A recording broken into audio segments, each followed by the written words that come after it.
Alright, this is it. This is the last time I'm talking about the Xbox situation, unless something absolutely massive happens.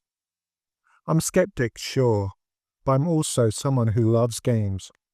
I want to talk about the fun things, the creative things, stuff that makes gaming exciting.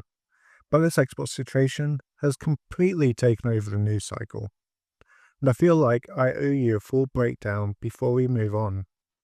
So today I'm going to walk through everything that happened, what's confirmed, what's rumoured, what insiders are saying, and where Xbox actually goes from here. And yes, I'm going to try to end on a hopeful note. Let's start with the timeline, because this week has been one of the most chaotic in Xbox history. First, Phil Spencer announces he's retiring. No longer buy, no transition period, no final showcase, just gone. Then Sarah Bond steps down right after.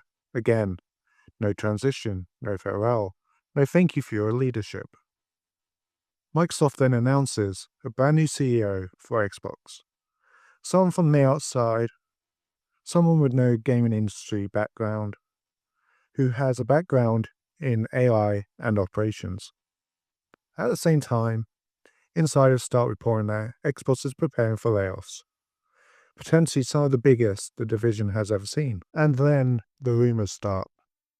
Rumours are about hardware plans being scaled back, studios getting closed, projects being cancelled, and Game Pass changes coming. And then the new CEO starts tweeting, and we'll get to that, but let's just say the reception was not great. It was a perfect storm of uncertainty, confusion, and frustration. Now, let's talk about Phil Spencer, because I'm not here to say he was fired, because that's not confirmed. But I am here to explain why so many people believe he didn't leave voluntarily. The timing was abrupt. There was no transition period. Xbox is in one of its weakest positions in years. Declining hardware sales, studios getting closed, underperforming exclusives, and Game Pass growth slowing down. In corporate culture, especially at this level, retirement is often a polite way of saying, we're making a leadership change. And the fact that his departure was immediate, that's usually a sign the company wanted a clean break. So no, we can't say Phil Spencer was fired. But it's understandable why people think he didn't exactly walk out on his own terms. Then there's Sarah Bond. Bond was widely seen as the successor to Phil Spencer. She was the face of Xbox's future. She was the one doing the showcases, the interviews, the messaging. So, when she stepped down immediately and was replaced by someone outside of gaming, people started connecting the dots. The corporate language was vague, the timing was sudden, and the optics were strange. This is why so many people believed Bond wasn't just stepping down, she was given the classic corporate option: resign or we'll replace you publicly. Again, not confirmed, but the pattern is familiar. Now, let's talk about the new CEO, Asha Sharma. Her background is in AI, operations, and product management, not gaming, and that alone raised some eyebrows. But what really set people off were her tweets. She tweeted about being a gamer, about loving Xbox, about being excited to lead the division, but the tone felt off. It felt like corporate PR. It felt like someone trying to sound like a gamer instead of just being one. And the replies made that very clear. People weren't buying it.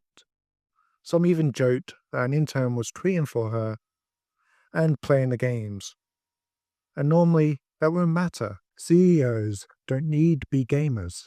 But when you combine her tweets with potential layoffs, leadership changes, and uncertainty about Xbox's future, it came across as tone deaf. It didn't build confidence. It made people nervous. This is where things get serious. Blackley, the creator of the original Xbox, said the new CEO looks like someone brought in to slowly wind Xbox down rather than build it up. That's a heavy statement coming from someone who helped create the brand. When you combine it with the layoffs, hardware plans being changed, studios getting closed, a shift towards AI and cloud, and leadership with no gaming background, you can see why people are worried. It doesn't mean Xbox is dying, but it does mean Xbox is changing, and not everyone likes that direction. But here's where I want to end this, on a hopeful note. Despite all the chaos, all the uncertainty, and all the corporate nonsense, gaming is bigger than Xbox. It's bigger than Microsoft. It's bigger than any CEO. The people who actually make the games, the developers, the artists, the writers, the designers, they're still out there making and creating incredible things. Indie and AA studios are thriving. New ideas are popping up everywhere. Players are smarter and more vocal than ever. And creativity always finds a way. Xbox has been through rough transitions before. The industry has survived worse. No matter what happens to the corporate side of Xbox, gaming isn't going anywhere. So yeah, this is the last time I'm touching this Xbox situation. I'm not done covering industry news. I'm not done being a skeptic. And I'm definitely not done calling things out when they matter. I want to get back to talking about actual games. The fun ones, the creative ones, the weird ones. The stuff that reminds us why we love this medium in the first place. And now for my shameless plug. This is my first long that I've done with my real voice. I have done plenty of shorts using AI-generated voices, but I do plan on making that come to a complete end. If you have enjoyed this video, please like and subscribe. This will be a weekly occurrence. And if you need someone else to watch in the meantime, please go and watch my shorts. And whatever happens, I hope you all have a wonderful day.